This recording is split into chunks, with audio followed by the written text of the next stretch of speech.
Hello అందరికీ, ఎలా ఉన్నారు? Welcome back to voice of Chilka. ఈరోజు వీడియో ఏంటి అనుకుంటున్నారా?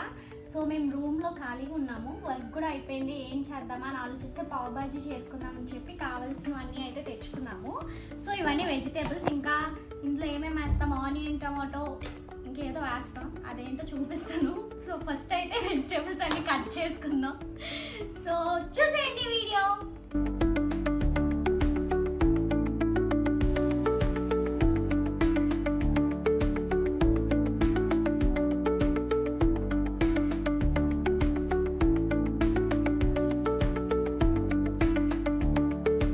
సో స్టార్ట్ చేసేస్తున్నాం. కొత్తగా డిఫరెంట్వి ట్రై చేయడం ఇలా పీజీస్లోనే అవుతుంది. ఇంటికి దగ్గర మన మమ్మీ వాళ్ళు మనకి స్టవ్ ఇవ్వరు కాబట్టి, సో ఇలాంటి ప్రయత్నాలన్నీ ఇక్కడ మాత్రమే చేస్తూ ఉంటాం. అండ్ గాయస్, మీరు కూడా ఎవరైనా ఇంట్లో ఇలా ట్రై చేస్తూ ఉన్న వాళ్ళు కూడా ట్రై చేయండి. చాలా బాగా వచ్చింది. అవుట్పుట్ మాత్రం మీ అందరికీ నచ్చుతుంది. మేము చాలా సింపుల్ ఇంగ్రీడియంట్స్ తీసేసుకొని అన్నీ వేసాం. కాకపోతే మా బీట్రూట్ కలర్ ఎక్కువైపోయింది. సో అది కాకుండా మిగతాదాన్ని కర్రీ కూడా చాలా సూపర్గా వచ్చింది.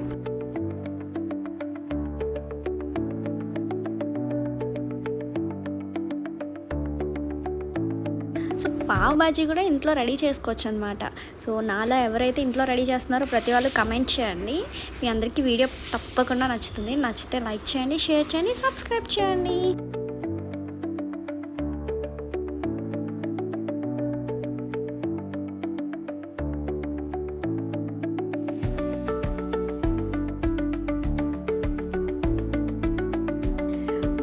కొన్ని వెజిటేబుల్స్ అయితే తీసుకొని స్మాష్ అయితే చేసేసి పక్కన అయితే పెట్టేసుకున్నాం కదా. సో ఇప్పుడైతే ఏం చేయాలి, ఆనియన్స్ వేసుకొని క్యాప్సికమ్ వేసేసుకొని మనం స్మాష్ చేసుకున్నదంతా ఇందులో వేసేయండి. వేసేసాక కొంచెం సిమ్లో పెట్టుకొని కొంచెం వాటర్ వేసేసి బాయిల్ చేసేసాక మనకి కావాల్సిన మసాలాలన్నీ వేసుకుంటే కర్రీ రెడీ. సో కర్రీ అయితే సూపర్గా వచ్చింది. స్మెల్ మాత్రం సూపర్ ఉంది. సో బటర్ వేసుకొని పక్కన అయితే పెట్టేసాం మేము.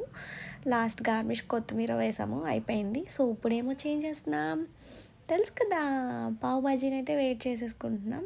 సో బటర్ వేసేసి దానిపైన కొంచెం పావ్ బాజీ మసాలా అయితే వేస్తున్నాము, ఎందుకంటే బటర్ ఫ్లేవర్ ఎక్కువ వచ్చేస్తుంది అని చెప్పేసి. సో పావ్ బాజీ కూడా రెడీ అయిపోతుంది. సో గాయ్స్, తినేద్దాం, టేస్ట్ ఎలా ఉందో చెప్దాం. సో మీకు వీడియో నచ్చినట్టయితే లైక్ చేయండి, షేర్ చేయండి, సబ్స్క్రైబ్ చేసుకోండి.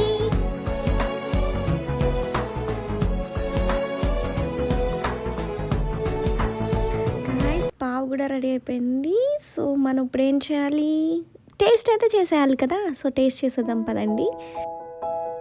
నిజం చెప్తున్నాను, టేస్ట్ మాత్రం సూపర్ ఉంది. సేమ్ స్ట్రీట్ స్టైల్ ఫుడ్లా వచ్చింది. మీ అందరికీ నచ్చుతుంది అనుకుంటాను. So thank you everyone, see you in the next video, bye.